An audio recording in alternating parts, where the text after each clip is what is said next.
auzu billahi bismillah inna waliyallah. liggéey bi nga xamante ne bii ñu ngi koy defal ku tedd ki ci shahru ramadan bi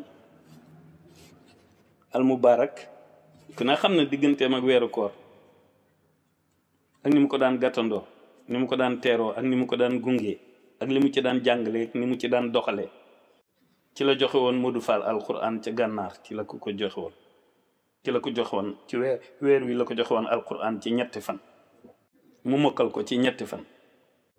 bis bi mu ko njëkkee woo jël loxoom teg ci bopp bi ni ko iqra mu tari ñaar fukki isib mu ne ko kafa doy na. ca ëllëg sa mu waluwaat ko ca waxtu wa tegati ca loxo ba ca bopp ba ni ko iqra mu tariwaat ñaar fukki isib mu ne ko kafa. ca ëllëg sa mu waat ko ci même waxtu wa jël loxo bu tedd ba tegaat ca bopp ba ni ko iqra mu eggale ñaar fukki isib ya ba minal jinnati wannaas. moo taxoon ñu koy woowee Modou Fall alquran te xel mi dafa naqari woon te fameem ñëpp di mokkal alquran mënu koo mokkal loolu la ko tedd ki defal ci weeru koor. moo tax liggéey bii nuy def nii ci alquranul karim ak walillahi al asmaul husna fad'uhu biha asmaul husna maanaam les 99 noms de Dieu. waaw waxoon nañ keroog allahu turu yàlla wi jiitu am na ay tegtal yu ñu ci joxe woon ak it juróomi lettres yi ni mu symboliser xam sa salawat ni mu symboliser alxeyri le bien ou le bon am na lu ñu ci waxoon waaye bii dañuy ñëw ci dernier bi waaw muy as-saburu ndax les 99 noms de Dieu la ñu wax mu tàmbalee Allah tëjoo as-sabur des na centième waaye loolu dinañ ca ñëw ndax centième bi nekkul ci chronogramme mu mel ne kon as-saburu bu fekkente ni boole nga ci shidda bi ci kaw saat bi mu nekk voyelle couchée boo ko ci boolee kon dafay nekk kon 7 lettres bu nekkee 7 lettres kon li muy njëkk a symboliser mooy juróom-ñaari asamaan yi ak juróom-ñaari suuf yi ak sunu juróom-ñaari cër yi nu yàlla di sàmmloo en tant que croyant en tant que musulman. boobu symbole nga ciy njëkk a gis d'abord bala ngaa jàll. boo ci génnee boobu symbole ba pare adat bi maanaam addition bi la mu lay jox fi mu toll nii dalay delloo ci az-zahiru delloo la ci albatinu maanaam yàlla turam bi ñu naan az-zahiru waaw nga xam ne luy feeñ lu nekk lu apparaître lu nekk da nga caa war a gis yàlla ak turu ñuy wax albatinu ak lu nëbb lu nekk da nga caa war a gis yàlla mooy yàlla mooy az-zahiru di albatinu di ni mu nekk ar-rahim rahmanu nekk ni ar-rahim.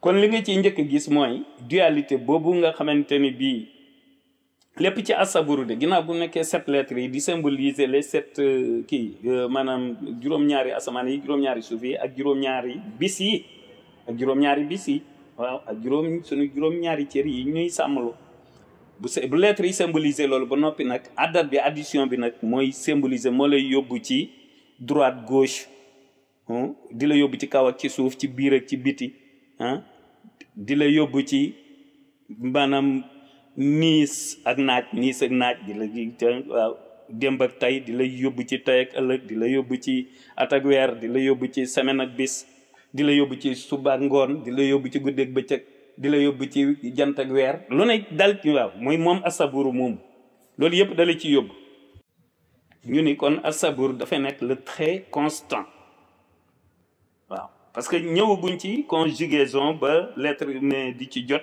wala une créature autre wala yu demee noonu déedéet maanaam fi ñu toll ñu ngi ci turu yàlla as-saburu kon ñu ni kon le très constant waaw après moo tax mu ni la fii ce nom divin qui clôture la séquence traditionnelle des 99 noms excellents ne se trouve pas dans le Coran. Point. Il apparaît 4 fois sous la forme intensive et répétitive suivante.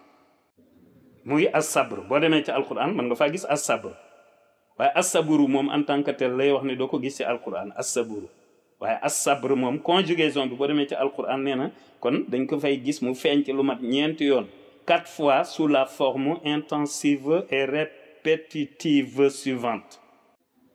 mu ne kon as-sabr le très constant mais pour qualifier seulement les comportements de certains êtres humains de plus dans ces 4 occurrences il est toujours mis avant le nom Achakour. Achakour moom waaw Achakour mooy yàlla mi ñu war a sant qui lui se trouve dans la liste traditionnelle des noms excellents. Le très reconnaissant trouvé en 36e position dans celle-ci est construit sous la même forme intensive que le nom à l'étude. As-Sabour. Jamais sur les 103 occurrences coraniques des noms formés à partir de cette racine. Sabr. Il ne qualifie Dieu. Les significations que comporte celle-ci sont les suivantes. Lier, attacher, retenir quelqu'un, empêcher, forcer, être constant, patient, supporter, endurer, persister, résister, persévérer, se contenir. Donc yi mu nekk loo xamante ni bii tur bu ci nekk rek li mu lay jox moo équivalent yi nga xamante ni bii moom la lay jox benn bu ci nekk rek dafay nekk réceptacle maanaam une bonne quantité de la science. Dans toutes les situations que Dieu prédispose, qu'elles soient favorables ou défavorables aux êtres humains, il doit faire preuve de patience, de constance, de persévérance. Un hadith célèbre précise même que la patience est la moitié de la foi et la reconnaissance l'autre moitié. Dieu met en rapport les deux attitudes de constance et de reconnaissance dans les 4 versets suivants. 14 à 5, 31 à 31, 34, 30 à 19, 19, 42 sur 33. Nous avons déjà envoyé, selon le Coran, nous avons déjà envoyé Moïse. C'est la parole de Dieu. Nous avons déjà envoyé Moïse avec nos signes. Fais sortir des ténèbres à la lumière. Se tiennent avec toi. Rappelle-leur les jours de Allah. Madul liesone, madul wax d'Allah. Waaw, mbaa ma ne les jours de Dieu rek. Certes, en cela, il y a des signes pour tout être plein de patience et très reconnaissant. As-Sabour, ba tey ñu ngi ci As-Sabour maanaam As-Sabr. Des l'être humain nga bëgg a wax ak moom ci muñ wala endurance da nga naan ko As-Sabr. Waaw. Inna Allaha ma'a as-sabirin, pluriellement. Dieu est avec ceux qui sont patients.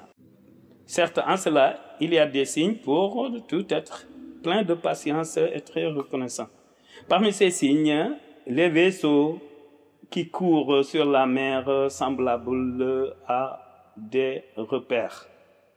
S'il veut bien, il apaise le vent et alors il demeure immobile à sa surface.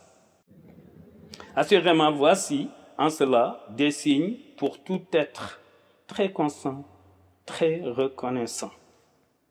fi mu toll waaw foofu nag bu ñëwee itam bu la neetee Achakour itam mooy rek waaw Achakour reconnaissance foo ko déggee rek Achakour la waaw Achakir mooy le reconnaissant Achakir mooy kiy sant waaye fii Chakour nag mooy ki ñu war a sant mu yàlla. Dieu recommande la constance. Selon le Coran, les porteurs de la foi, soyez constants. Encouragez-vous à la constance et à la fermeté et protégez-vous d'Allah dans l'espoir que vous prospériez. Sois constant. Autant constance et seulement par Allah, ne t'afflige pas à leur sujet et ne demeure point dans l'angoisse à cause de ce qu'ils tremblent. Supportez d'une totale et belle patience. Si un bien vous touche, cela les affiche, et si un mal vous atteint, ils s'en réjouissent. Mais si vous restez constant et que vous vous préservez, leur intrigue ne vous nuira nullement. Certes, Allah cerne ce qu'ils font. Ô mon cher fils, élève l'action de grâce unitive. Donne des ordres en usant de convenance et abstiens-toi de recourir à l'inconvenance. À l'inconvenance. Mon cher fils, élève l'action de grâce unitive. Donne des ordres en usant de convenance et abstiens-toi de recourir à l'inconvenance. Demeure constant en présence de ce qui t'atteint. Certes, cela fait partie de la ferme résolution à adopter devant les impératifs. Donc, li ci asaburu ak li ñu ci njëkk a wax symbole yi muy joxe ak signe yi nga xamante ni bii signe de référence yi muy joxe et d'explication yooyu yëpp da nga ci mën a méditer en tant que croyant, en tant que musulman. Waaw. Parce que chaque nom de Dieu non seulement a une lumière comme base, mais pluriel. Pourquoi pluriel? Parce que chaque mot, chaque nom de Dieu est une base qui pluralise les bonnes choses, madame, qui pluralise le secret divin. Le secret divin. Parce que chaque nom a un secret divin. Donc, ce secret-là représente comme une base de lumière qui éclaircisse vers les œuvres des créatures, que ce soit djinns ou hommes, ça dépend. Garçon, fille, adulte, donc, loolu mooy tax jamono bu nekk rek ñuy bañ a yàkkamti bu ñu jëlee benn turu yàlla rek ñu nangu cee sonn daal. waaw ci méditation pour mën cee jëlee ay njariñ propager ko partager ko itam ak suñu prochain. waaw conclusion au terme de cette étude sur les 99 noms divins retenus par la tradition, nous avons remarqué quelques